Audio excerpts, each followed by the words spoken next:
sanes mung iblis anu tiasanya ngajantenkeun hiji manusia atau napi saurang jalma ngalaman kasesahan, tapi tiasa oge nu disabudereunana jalmi sejen.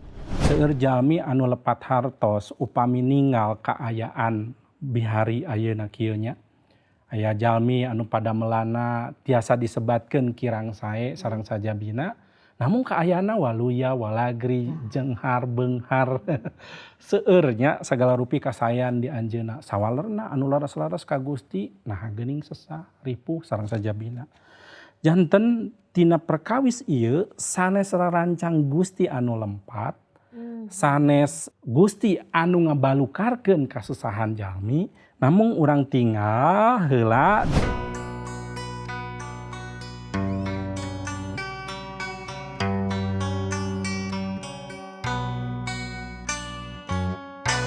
pami urang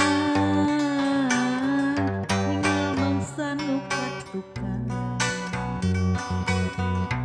ampah diri sok mawa karep sorangan lengkah sasar teu puguh arah tujuan lir ibarat budak lepas ti gedogan nu dianggap kahadean tos didagonan nu disangka dekedan kasalametan tapi eta sadaya ukur iplengan hamo bisa nepi ka tempat tujuan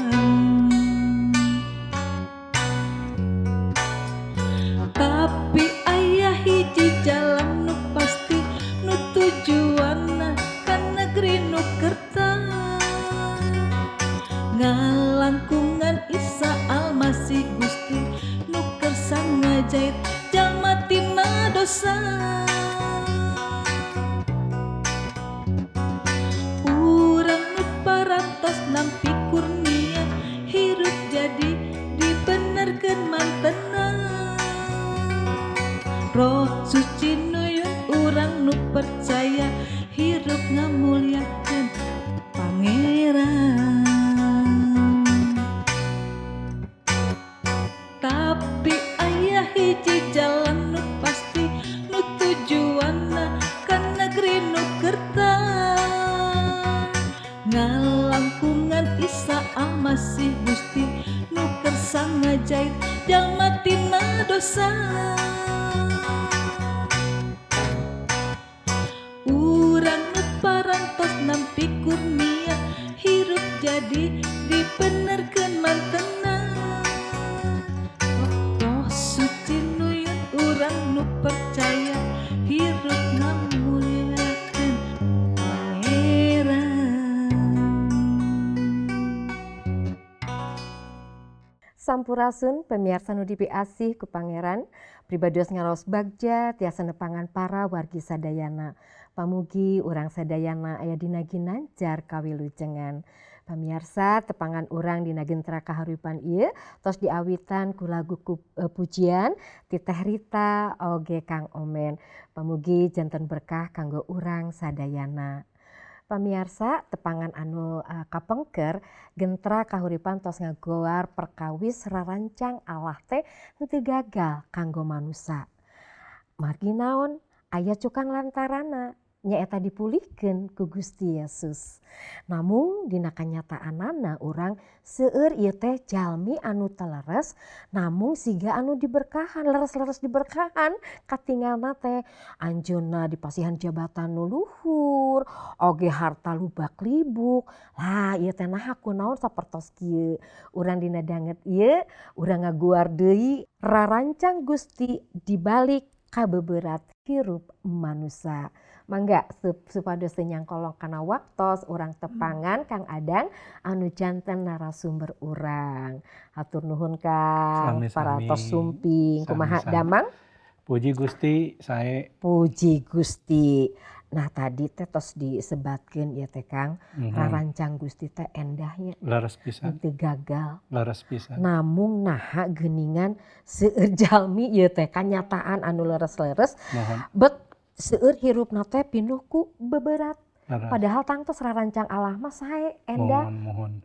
Kumaha tiasa kitu tah Kang? Tah, sate acan urang lebat langkung jero perkawis eta patari sareng kaayaan kunaon benten sareng anu dipikahoyong ku umumna urang sadayana urang pikahoyong hal anu sae anu kamana anu tentrem anu ka urang ge waluya dina kaayaan kasehatan sareng sajabina urang kedah emut dina pedaran nu kapengker yen sadaya kasesah teh sumpingna ti perkawis anu jelas anu eces nyaeta masalah rohani. Kugubragna manusa kana dosa urang tiasa ningal yen reksak gambar Gusti. Citra diri manusia janten reksak. Sakumaha gambar di dieu manah manusia kabeungkeut. Manah manusia kabeungkeut aya gambar rantai nu meungkeut sareng warnana ge hideung poek ngagambarkeun manusia anu teu aya dina kaayaan nu bebeneran. Tujuan hirupna oge teu aya laratan, teu jelas. Kumargi kitu upami tujuan hirup henteu jelas, laratan teu jelas, perjalanan atanapi lalampahan hirup urang ge sesah. Ya.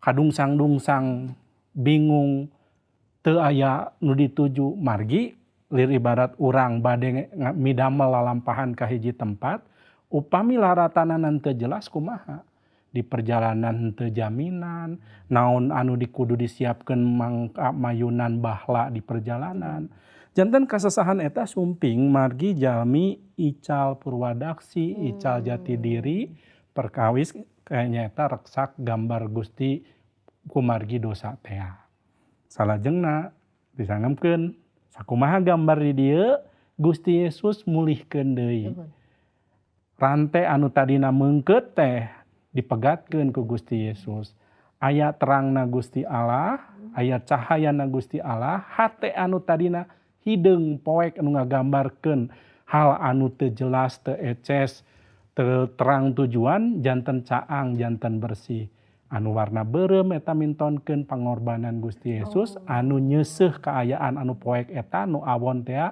ku getihna Gusti Yesus dugikeun ka caang tiasa katinggal raos katinggalna oge sareng dibebaskeun tah sapertos kitu kaayaan jalmi anu dibebaskeun tina balukar tina kalepatan tina dosa teh seperti itu. Leres-leresnya. Salaras nama ti awal kadimna ge tos sae. Rarancang Gusti teh. Namung eta uihkeun deui ka jalmina. Mohon leres. Kang punten abdi bade tumaros. Mohon mangga. Upami jalmi totonena anu tos mulih deui kana rarancang Gusti kumaha ta eta? Saya pisan margi urang nyangemkeun yen ngalangkungan Gusti Yesus jalmi teh diuihkeun deui kana rarancang Gusti anu munggaran. Totondena naon? Tandana naon? Naon anu ciciren nu tiasa ku urang ditilik, ditinggal. Nu kahiji urang tinggal heula dina panganika Gusti Jabur 81. Punten dina Jabur 81 ayatna anu ka-14.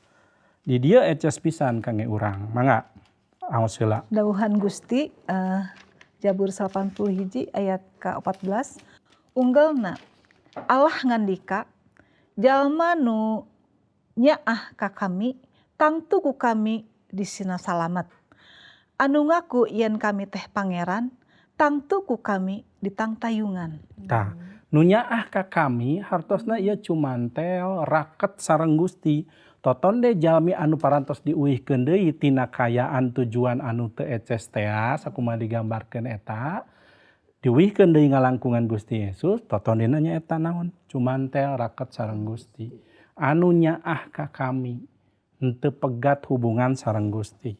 Salajengna dina Matius 5 ayatna anu ka-16. Matius 5 ayat ka-16 Mohon. unggelna caang maraneh ge kudu mencar ka sararea sangkan dipiconto kalakuan maraneh nu hade supaya batur teh ngamuliakeun karama maraneh nuju meneng di sawarga. Jalmi nu tos dipulihkeun toton de salajengna milampah kahadean. Kahadean teh lir ibarat caang hartosna. Kahadean sanes mung kahadean biasa, namun kahadean anu masihan caang kangge nu sejen. Jalmi anu tos dipulihkeun deui jati dirina baris tiasa baris midamel kahadean. Salajengna urang tinggal dina Rum 12 ayat 2. Rum 12 ayat ka-2 Allah miluan adat kebiasaan ieu kadunya. Batin teh sina dianyarkeun kumantena supaya pikiran aranjeun barobah anyar sama sekali. Ari geus kitu mah tangtu bakal terang kana pangersa Allah. Mana nu hade, nu sampurna, nu matak bisa nyukakeun manahna. Ulah miluan adat ieu dunya, ulah miluan. Hartosna ieu robih hirup utamina karakter sifat tabeat urang robih. Toton de jalmi anu tos dipulihkeun ku Gusti Allah karakterna robih. Teu cara dunya deui, henteu barangasan, henteu ceceremed. Robih aya parobihan sok sanaos kapungkurna meureun tiasa kitu. Bahasa ti kawitna bahasa anu teugeg, anu kasar, lajeng janten bahasa anu leuleuy, anu raoseun kadanguna. Sagala rupi robih dina karakter nyaluyukeun sareng karakter Gusti. Nu welas asih, nu nyaahan, gumbira sareng sajabina. Anu pamungkas nyaeta totonde pamungkas dina 2 Tesalonika 1 ayat anu ka-11. Hayu urang tinggal. Ieu totonde jalmi anu parantos dipulihkeun ku Gusti. Kana rarancang Gusti anu munggaran sakumaha manusa diciptakeun ku Gusti. 2 Tesalonika 1 ayat 11. Anu kieu unggalna tumali jeung eta aranjeun ku simkuring tekendat dipangnedakeun ka kersa Allah urang. Mugi-mugi kumantena dipandang layak pikeun manjing hirup anu langgeng, luyu jeung panyaurna. Mugi-mugi ku pangawasa mantena kahayang aranjeun kana milampahkeun nu hade jeung sampurna barang gawe nggoning percaya teh tinekanan. Tah, urang teh disaur anu tos dipulihkeun ku Gusti disaur kangge naon nedunan atanapi nyumponan eta panyaur ti Gusti milampah anu hade.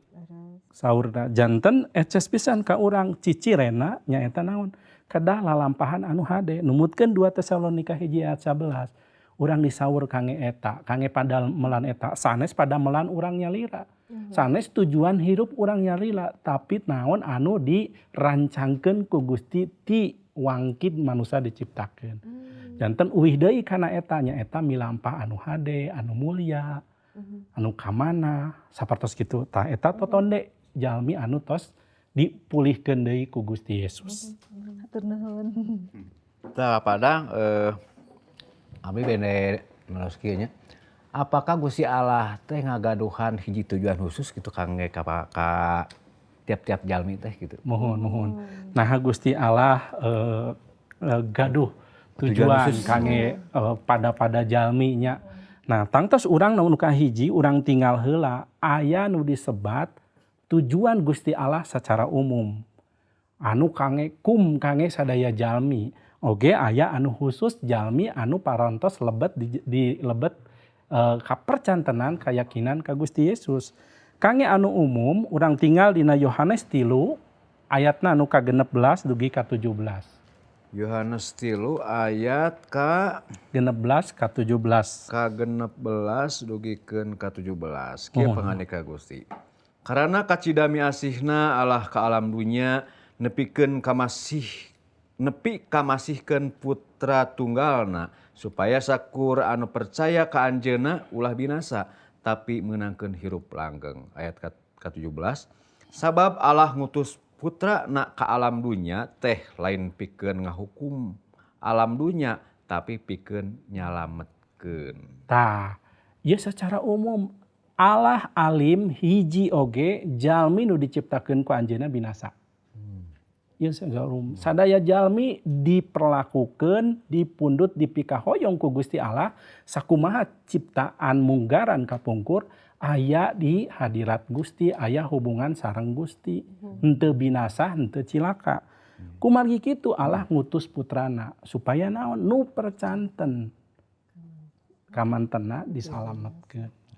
Janten ieu secara umum sanes khusus kangge jalmi-jalmi tertentu teu dipanta-panta. Sadaya jalmi tiasa ngalaman ieu sareng dihiap ku Gusti. Sok tampi ieu. Anu kadua nu secara khusus nyaeta urang tiasa ningal heula dina Yohanes 1 ayat 12 dugi ka 13. Yohanes 1 ayat 12 ka 13 dugikeun ka 13 Mohon, kieu dawuhan Gusti. Tapi loba oge anu narima jeung percaya ka anjeunna teh. Jalma-jalma anu kitu ku anjeunna dipaparin hak jadi putra-putra Allah. Ayat ke-13.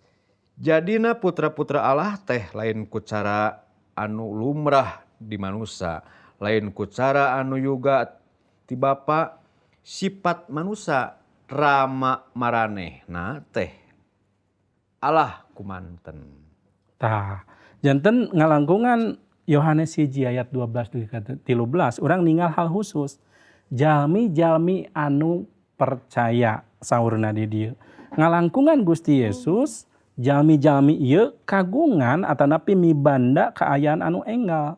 Jalmi-jalmi ieu tiasa disebatkeun putra Gusti. Hartosna tos dipulihkeun deui. Anu tadina tebih ayeuna mah diangkeun putra.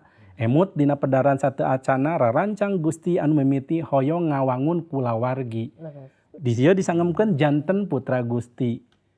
Janten kulawargi deui ngalangkungan Gusti Yesus. Nah, jalmi-jalmi anu janten kulawargi Gusti deui tos dipulihkeun deui kieu salajengna jalmi ieu kedah midamel patali sareng hal kasalametan.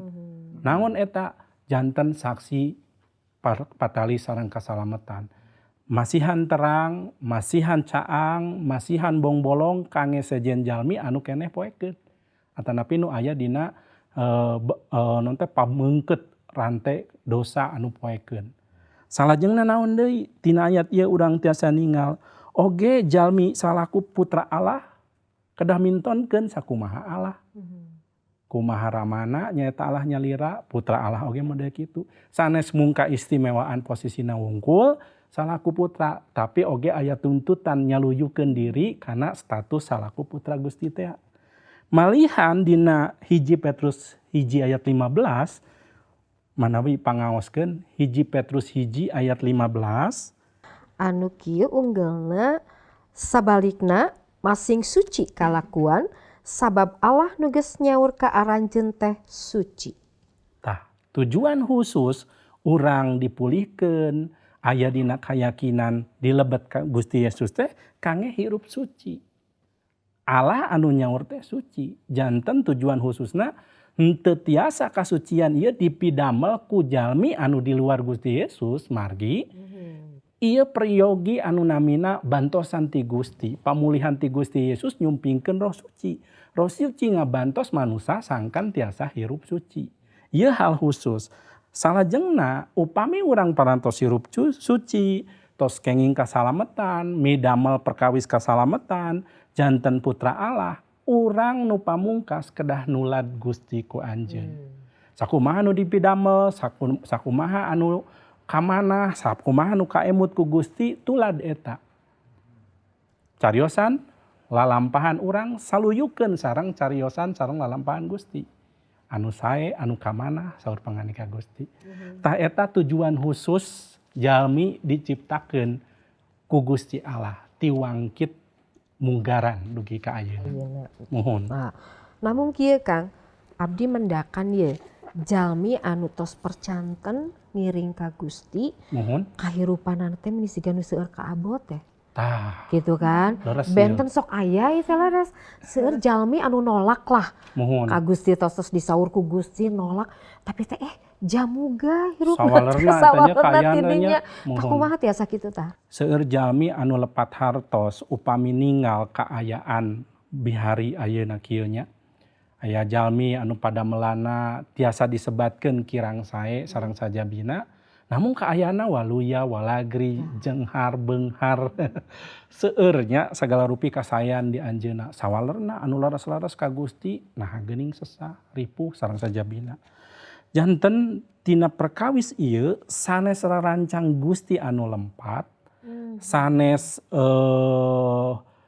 Gusti anu ngabalukarkeun kasusahan jalmi, namun urang tinggal heula dina 1 Petrus 5 ayat 8. Urang kedah emut kana hal ieu. 1 Petrus 5 ayat 8 Mohon. anu kieu eunina sing caringcing taki-taki sabab iblis musuh aranjeun keur guar-guar kawasinga ku kulayaban neangan leg-legeun. Aduh. Tah, nu kahiji urang kedah terang paos yen aya kaayaan model kieu. Kaayaan di mana sadaya kaayaan nu dialaman ku manusia teh matak cilaka upami kaayaan ieu dibalukarkeun atanapi dipidamel ku iblis. Oh. Ini dia iblis henteu cicing. Teras Kulayaban. kulayaban milari waktos kasempetan mangsa jalmi tiasa disasabkeun sareng sajabina. Anu kadua, san anu nyilakakeun sanes mung ti padamelan iblis oge. Cobi di Kejadian 50 ayat 20.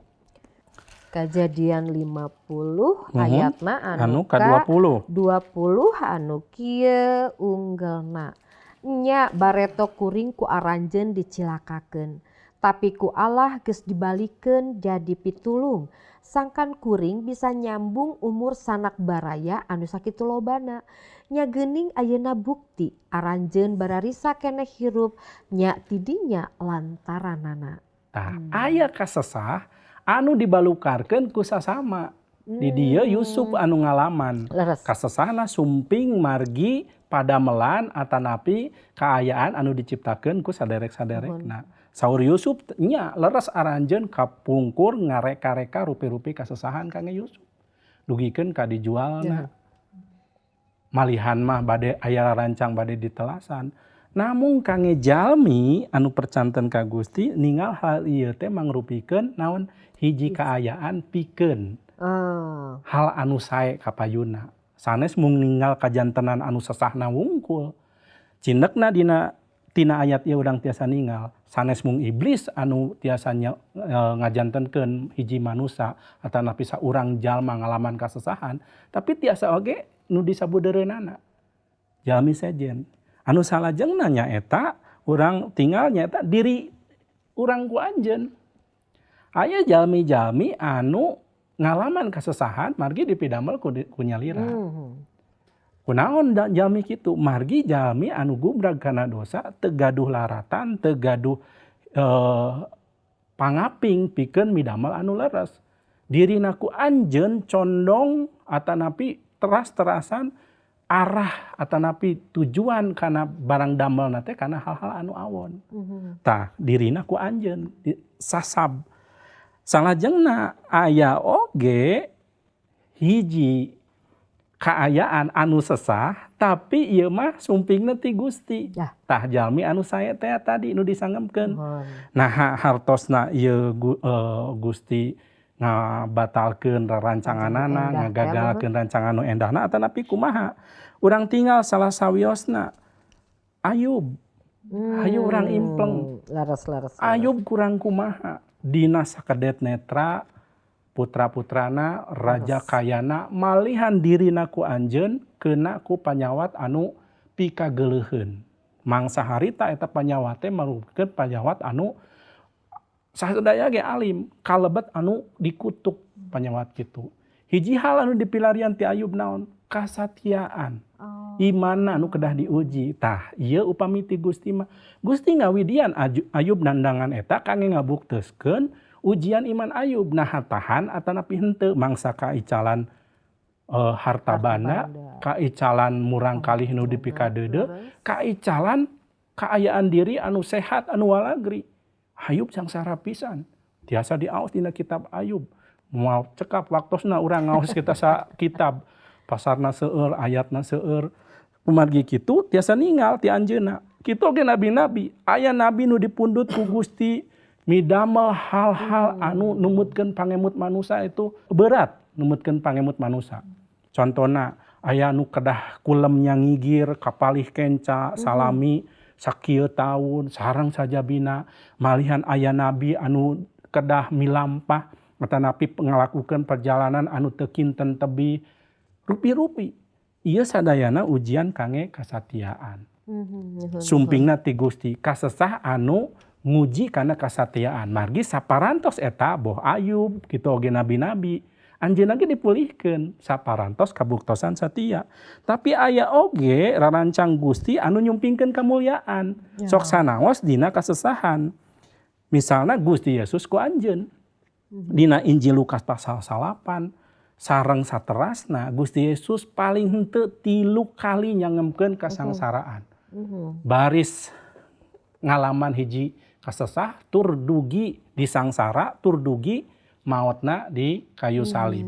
Anjeunna kedah milampah hal eta arahna jelas ka Yerusalem. Gusti Yesus di dieu nyangemkeun janten conto yen rarancang Allah sok sanaos abot, sok sanaos berat, tapi tujuanana kangge kamulyaan. Upami teu ku jalan eta moal aya kamulyaan.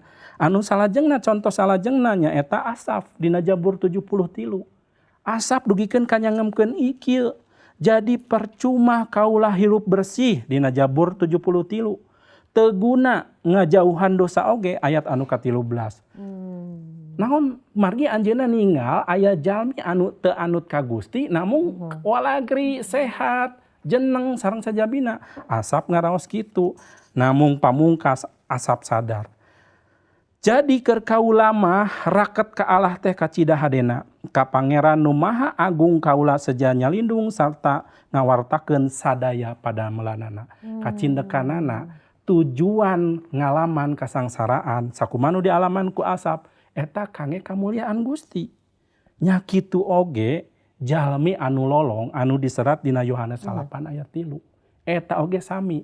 Lolongna sanes ku dosa anjeunna, lolongna sanes ku batur, tapi lolongna margi kakawasaan Gusti, kamuliaan Gusti kedah dipintonkeun. Tah sama deh kitu. Seueur keneh patarosan teh Muhun waktosna ya aduh. Waktosna nya. Mohon namun pamirsa ieu tiasa dicindekeun lah. Yen urang sadayana teh sanes manusia anu lumaku tanpa daratan. Urang teh gambar Allah, ciptaan mulia, putra-putra pinilih, tur makhluk langgeng anu gaduh tujuan langgeng.